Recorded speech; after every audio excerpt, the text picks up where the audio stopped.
Alam mo, isa sa pinakamasarap na pakiramdam ang pagmumotor ng long ride. Yung tipong pagsakay mo pa lang ng motor, pagpapaandar ng engine, may mararamdaman ka ng kakaibang saya. Dahil kapag nagmumotor ka na sa mahabang biyahe, talagang nakakawala ng stress at ma-appreciate mo pa ang ganda ng mundo. Yung tipong habang nagmumotor ka, masasabi mo na lang sa sarili mo na, wow, ang sarap palang mabuhay. Ang ganda pala ng mundo. Lalo na kapag ang patakbo mo ay chill lang. I-enjoy mo lang talaga ang moment.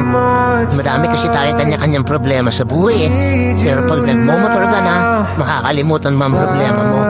Lalo na kapag maganda ang view, maganda ang kalsada, tapos di mo namamalayan, nagkakaroon ka na pala ng positive mindset.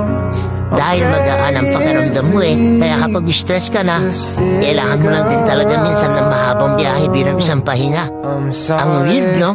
Kasi nakakapagod magmotor.